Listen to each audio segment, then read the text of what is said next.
மீண்டும் உங்களை நாம் சந்திப்பதிலே மிக்க மகிழ்ச்சி அடைகின்றோம். நான் இலங்கையில இருந்து பதுளை போதனா வைத்தியசாலையில இருந்து வைத்தியர் கிருஷான் வேதநாயகம். நாங்கள் பார்த்து கொண்டிருக்கின்ற விடயம் ஆண்களுக்கு ஏற்படுகின்ற ஆண்மையின்மை அல்லது பாலியல் வாழ்க்கையிலே ஏற்படுகிற பிரச்சனைகள் பற்றியது. எங்களோட நேரடியாக தொடர்பு கொள்ள விரும்பினால் வெளியூர் நண்பர்கள் 0094-7735-62-45 மூலம் தொடர்பு கொள்ள முடியும். உள்ளூர் நண்பர்கள் 0777-35-62-45 மூலம் தொடர்பு கொள்ள முடியும். இன்று நாங்கள் பார்க்கின்ற விடயம் என்னவென்றால், அதாவது இந்த ஒருவருக்கு ஆண்மையின்மை பிரச்சனை ஏற்படுகிறது அல்லது இரெக்டைல் டிஸ்ஃபங்க்ஷன் ஏற்படுகிறது. என்ன மாதிரியான பரிசோதனைகளை நாங்கள் மேற்கொள்ள வேண்டும்? முதலிலே நாங்கள் என்ன செய்ய வேண்டும்? உங்களுக்கு தெரியும், இந்த டயபெட்டிஸ் மெலைட்டஸ் என்று சொல்லப்படுகின்ற நீரழிவு நோய் அல்லது இரத்தத்திலே சீனியினுடைய அளவு கூடுதலாக இருக்கின்ற போது உங்களுக்கு தெரியும், ஒரு சிறு உதாரணத்தை நாங்கள் எடுத்துக்கொள்ளலாம். 2 கப்புகளிலே தண்ணி எடுங்கள், அரைவாசி தண்ணி. ஒரு கப்பினுள்ளே 1 கரண்டி சீனியை போடுங்கள், மற்ற கப்பினுள்ளே 10 கரண்டி சீனியை போடுங்கள். போட்டு அரை மணி நல்லா அதை கரைத்த பிற்பாடு சீனியை அப்படியே ஊற்றி பாருங்கள். ஊற்றி பார்க்கின்ற போது 1 கரண்டி போட்ட சீனி நல்லா ஊற்றப்படும். ஆனால் 10 கரண்டி போட்ட சீனி அப்படியே தண்ணீர் நல்லா திக்காக இருந்து ஊற்றப்படுவதிலேயே கொஞ்சம் கஷ்டப்படும். அதே போலதான் இலகுவான ஒரு விடயம், எங்களுடைய ரத்தத்திலே சீனியினுடைய அளவு அதிகரித்துக் கொண்டு செல்லுகின்ற போது அந்த இடத்துல என்ன ஏற்படும் என்றால், இரத்த ஓட்டத்திலே பாதிப்பு அல்லது தடை ஏற்படும். இதன் காரணமாகத்தான் நீங்கள் கேள்விப்பட்டிருப்பீர்கள், இந்த நீரிழிவு நோயாளிகள், டயபெட்டிஸ் மெலைட்டஸ் என்று சொல்லப்படுகிற இந்த நீரிழிவு நோய் இருப்பவர்களுக்கு இருதய அடைப்பு, அதாவது ஹார்ட் அட்டாக் என்று சொல்லுவோம், மாரடைப்பு ஏற்படுவது. அது silent Mi, silent myocardial infarction, அமைதியாக ஏற்படுகின்ற ஒரு மாரடைப்பு என்று சொல்லுவோம். சாதாரணமாக இருக்கின்ற ஒருவருக்கு மாரடைப்பு நோய் ஏற்படுமாக இருந்தால் அந்த இடத்திலே அவருக்கு நெஞ்சு வலி ஏற்படும். ஆனால் இந்த நீரிழிவு நோயாளிகளுக்கு இந்த இரத்தத்தினுடைய தடிப்பு, திக்னஸ் கூடுதலாக இருக்கின்றபடியினாலே அவர்களுக்கு என்ன ஏற்பட போகிறது என்று சொன்னால், அவர்களுக்கு சைலண்ட் எம்ஐ, அமைதியாக நெஞ்சு வலி இல்லாமல் வருகின்ற மாரடைப்பு நோய் ஏற்படும். இது மிகவும் பாரதூரமானது. ஏனெனில் ஒருவர் வீதியிலே நடந்து போய் கொண்டிருக்கிறார் அல்லது வீதியிலே உடற்பயிற்சி செய்து கொண்டிருக்கிறார்.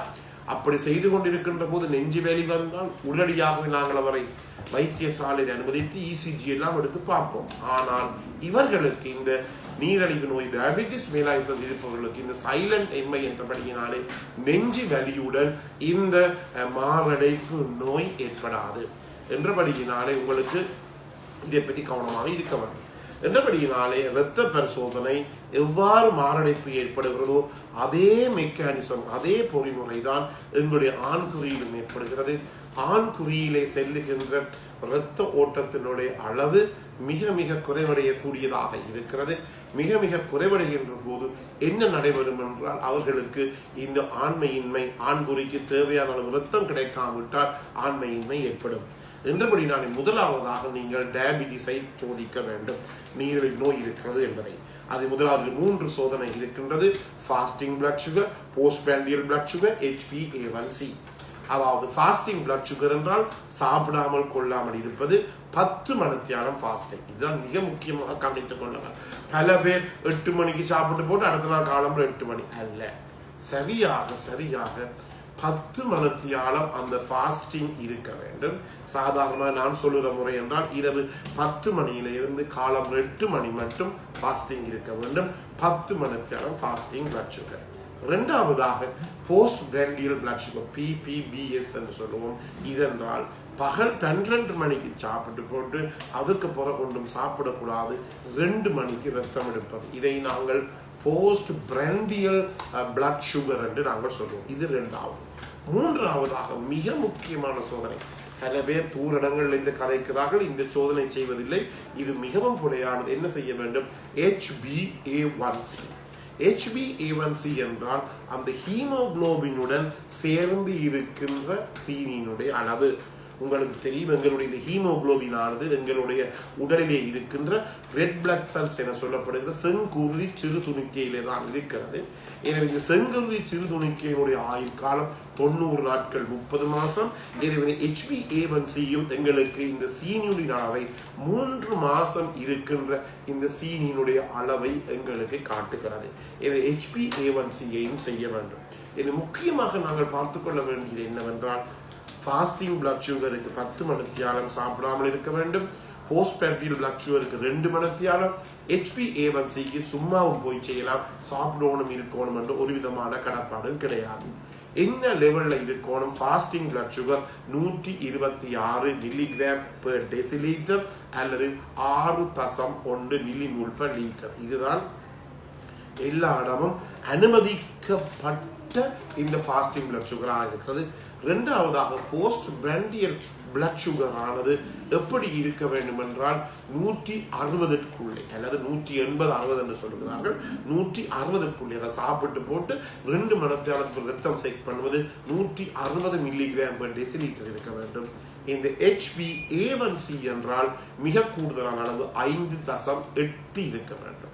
அதே நேரத்தில் முக்கியமாக கவனிக்க வேண்டும், இந்த நீரிழிவு நோயாளிகள் முதலிலே கண்டுபிடிக்கப்பட்டவர்கள் அவருக்கு சீனி ரத்தம் இருக்குமாக இருந்தால் அது எவ்வளவு இருக்க வேண்டும்? 6.5 மில்லிமோல் பெர் லிட்டர் அது இருக்க வேண்டும். அதற்கு மேலே அது கூற முடியாது. ஒருவருக்கு நீரிழிவு நோய் அற்றவர்களுக்கு HbA1c 5.8 அல்லது நீரிழிவு நோய் உடையவர்கள் சிகிச்சை மூலம் இருப்பார்களாக இருந்தால் அவர்களுக்கு எவ்வளவு இருக்க வேண்டும்? 6.5க்கு மேல் இந்த HbA1c போக முடியாது. எனவே இந்த நிகழ்ச்சியை கேட்டுக்கொண்டிருக்கிறார்கள், இதை நீங்கள் ஸ்ட்ரிக்டாக காணித்தரமாக கடைபிடிக்க வேண்டும். ஃபாஸ்டிங் 126, போஸ்ட் பிராண்டியல் 160, HbA1c 5.8, நோயாளிகளாக இருந்தால் 6.5க்கு மேல் போக முடியாது. இதை செய்யுங்கள். இரண்டாவதாக இரத்தத்தில் இருக்கின்ற கொழுப்புடைய அளவு அதை நாங்கள் லிபிட் ப்ரொஃபைல் என்று சொல்வோம். இந்த லிபிட் ப்ரொஃபைல் இரத்த பரிசோதனை செய்வதற்காக நாங்கள் எப்படி இருக்க வேண்டும்? 14 மணித்தியாலங்கள் சாப்பிடாமல் கொள்ளாமல் இருக்க வேண்டும். நான் சொல்லுகிற இயல்பான முறை என்றால் இதை 8 மணிக்கு கடைசியா சாப்பிட வேண்டும், காலையிலே 10 மணிக்கு போய் இரத்தத்தை கொடுக்க வேண்டும். இந்த லிபிட் ப்ரொஃபைலை மிகவும் மிகவும் ஸ்ட்ரிக்டாக அதை கடைபிடிக்க வேண்டும். அது கூடுது இது கூடுதல் சொல்லிக்கொண்டு இருக்க முடியாது, மிகவும் அருமையாக கடைபிடிக்க வேண்டும். இந்த லிபிட் ப்ரொஃபைலை பார்த்தீர்கள், கொலஸ்ட்ரால் அளவு இருக்கிறது, ட்ரைகிளிசரைட் முக்கூட்டு அமிலம் அளவு இருக்கிறது, அல்லது HDL கொலஸ்ட்ரால் உடலுக்கு நன்மை பயக்கக்கூடிய கொழுப்பமினம் இருக்கிறது, LDL கொலஸ்ட்ரால் தீமை பயக்கக்கூடிய கொழுப்பம் இருக்கிறது. இவை எல்லாவற்றுக்குமே இந்த ஒரு அளவு இருக்கிற ரேஞ்ச் இருக்கிறது. அதுக்குள்ளே நாங்கள் அவற்றை மிகவும் கடுமையாக ஸ்ட்ரிக்டாக கடைபிடிக்க வேண்டும். ஏனெனில் இரத்தத்திலே கொழுப்பு கூடினாலும் கூட இரத்தம் ஓடாது, இரத்தம் பிளாக் ஆகும், இரத்தம் தடைப்படும். அதன் மூலமாக பாரதூரமான பிரச்சனைகள் எங்களுக்கு ஏற்படும். எனவே இந்த 40 வயசுக்கு மேற்பட்டவர்கள் கட்டாயமாக உங்களுடைய பிளட் சுகரை நீங்கள் பார்த்துக் கொள்ள வேண்டும். இரண்டாவதாக இரத்தத்தில் இருக்கின்ற லிபிட் ப்ரொஃபைலை நீங்கள் பார்த்துக் கொள்ள வேண்டும். எனவே இந்த நிகழ்ச்சி உங்களுக்கு பிடித்திருந்தால் மற்றவர்கள் கட்டாயம் அறிமுகப்படுத்துங்கள். யூடியூபில் லைக் பண்ணுங்கள், ஷேர் பண்ணுங்கள். அதே நேரத்தில் மறக்காமல் மணிச்சாயின் சின்னத்தை அமர்த்தி சப்ஸ்கிரைப் பண்ணுங்கள். டிக்டாக்ல பார்க்குங்கள், ஃபாலோ பண்ணுங்கள். மீண்டும் உங்களை சந்திக்கும் வரை நன்றி, வணக்கம்.